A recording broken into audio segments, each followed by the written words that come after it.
Pwede ba akong dito muna makituloy sa'yo? Nagkakalabuan na talaga kami ni Anne.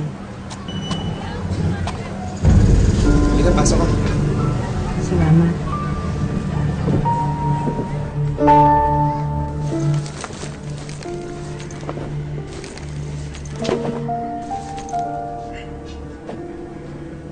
Masyado ka namang nag-aabala.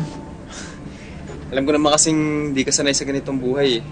Di ka tulad ni Anne. Well, dahan-dahan ko nang tinatanggap sa sarili ko na kailangan ko munang magtiis hanggat hindi pa ako bumabalik sa dati. Simple ring dumiskarte itong si Fredo. At dahil ba hindi masyadong pinapansin ni Anne ang panliligaw, sa kanyang ate na lang idadaan? O teka, baka naman ang kapatid na mismo ang gusto niyang ligawan.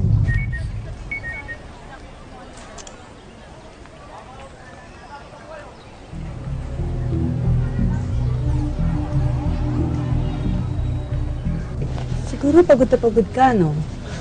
Sa buong araw ng pagroronda.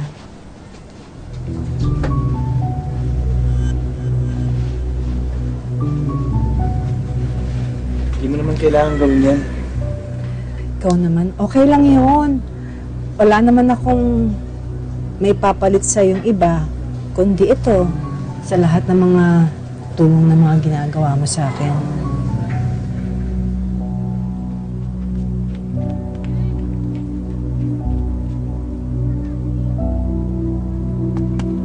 Fredo! Fredo! Huwag sabihin na nandito ako, ha? Dali lang. Labas mo ate ko. Wala siya dito. Huwag ka na magsinungaling.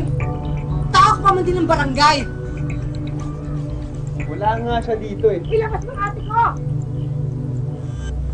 Wala, ha? Ano yan? Ha? Ate! Ate, lumabas ka dyan! Lumabas ka dyan!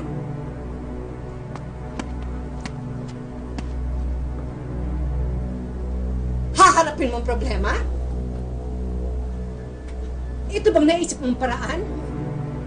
Kapag nagigipit, hahanap ka ng lalaki na mapapatulan. Wala naman kaming ginagawang masama. Saka, hindi naman kayo, di ba? Ayaw mo nga sa kanya eh. Ikaw naman, Fredo. Napakamanyakis mo eh. Hindi lang kita ginusto. Kapatid ko mo ang pinuntirya mo. Siya naman lumapit sa akin ah.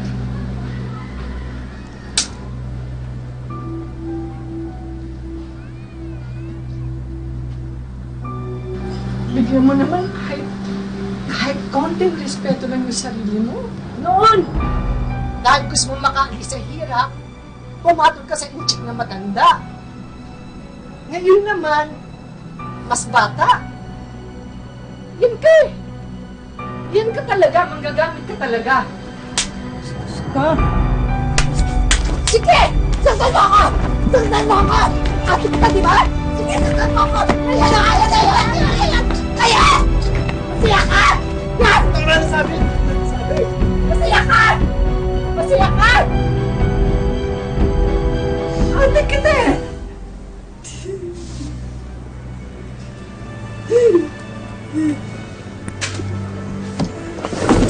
Sabi?